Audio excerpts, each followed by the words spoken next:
बाळशास्त्री जांभेकरांनी जे दर्पणच्या माध्यमातून मराठी पत्रकारिता सुरू केली आणि त्यांची आठवण म्हणून आपण पत्रकार दिन साजरा करतोय। आणि हे पत्रकार दिन साजरा करत असताना दरवर्षी मी बऱ्याच कार्यक्रमाला आपल्या आलो, विशेषतः आपल्या बरोबर आपले जे पाल्य आहेत त्यांचाही सत्कार आपण या निमित्ताने ठेवता की जेणेकरून सगळ्यांना त्याचं प्रोत्साहन मिळावं, घरच्यांनाही वाटावं की आपला आपला पती दिवसभर जातो कुठे, काय करतो आणि त्याचं काम काय असतं हे ह्या निमित्ताने तर का होईना त्यांना मला वाटतं बऱ्याचशा लोकांना ते समजतं। पत्रकार दिनाच्या निमित्ताने सांगत असताना मी एवढंच सांगेन की पूर्वी आपण बघत होतो की पेपर मीडिया होती, इलेक्ट्रॉनिक, नंतर इलेक्ट्रॉनिक मीडिया आली, नंतर डिजिटल आलं, हळूहळू हे सगळं वाढत जात असताना आज आपण बघतोय की एक प्रकारे मीडियाला एक स्वतंत्र होतं, पण आजच्या काळात आपण बघतोय की तुम्ही काय म्हणता ते लिहायचं नाही, आम्ही काय सांगतो तेवढंच लिहा, अशा पद्धतीची प्रवृत्ती मला वाटतं हळूहळू पुढे येत चाललेली आपल्याला दिसते। त्याची मुद्द्यानंतर मी मनापासून या ठिकाणी हे करेन, आभार मानेन की अतिशय परखडपणे त्यांनी सत्याच्या परिस्थितीवर बोलण्याचा प्रयत्न केला। ज्या पद्धतीने आमचे मित्र अभयजीतनी सांगितलं की स्मार्ट सिटी झाली पाहिजे, अहो कसं होणार स्मार्ट सिटी? कॉन्ट्रॅक्टर जर नगरसेवक झाले असतील तर मला सांगा त्याच्यावर वचक काय राहणार आहे? अधिकाऱ्यांना जबरदस्तीने बिलं बोगस कामाची केली करायला लावली जातात, त्याच्यापेक्षा वाईट दिवस अजून काय येणार आहे? आणि फक्त डिजिटल इंडिया, स्मार्ट सिटी वेगवेगळे नावं फक्त द्यायचे आणि लोकांची दिशाभूल करण्याचं काम सध्या देशामध्ये चाललं असलेलं आपल्याला सगळ्यांना पाहायला मिळतं।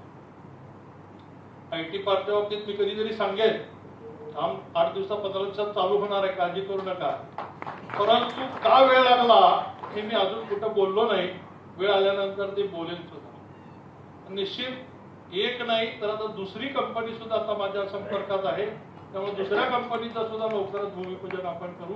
हे काम चालू झाल्यानंतर त्या कंपनीचं सुद्धा काम चालू होईल।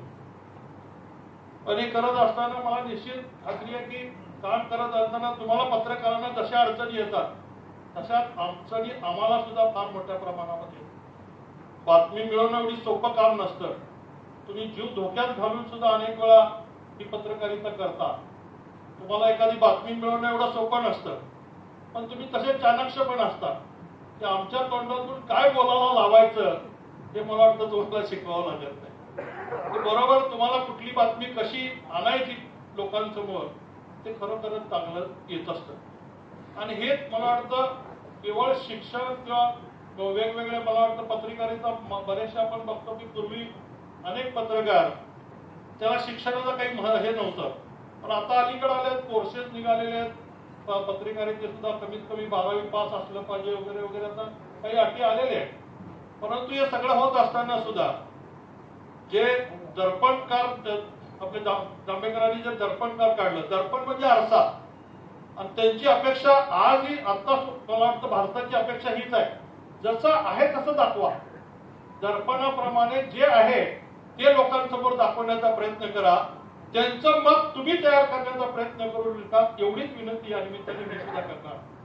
कारण देशामध्ये वेगळ्या पद्धतीकडे देश घेऊन चाललेला आहे, उद्या लोकशाही जिवंत राहणार आहे का नाही अशी भीती आता वाटत चाललेली आहे। कायद्याची सुद्धा पायमल्ली होतीये, ज्युडिशरीने सुद्धा आता विकत घेतला जाते किंवा त्याच्यावर प्रेशर आणलं जाते। अनेक गोष्टी आपण बघतो, अधिकारी सुद्धा भीतीने काम करतायत, अनेक लोक व्हॉलंटरी राजीनामा लवकर देण्याचा प्रयत्न करत आहेत। का तर काम करत असताना त्यांच्यावर जे दडपण येत आहे ते दडपण मला वाटतं पत्रकारितेने ह्याच्यावर मोठ्या प्रमाणामध्ये आवाज उठवण्याची काळाची गरज झालेली आणि ती आपण उठवावी अशीच।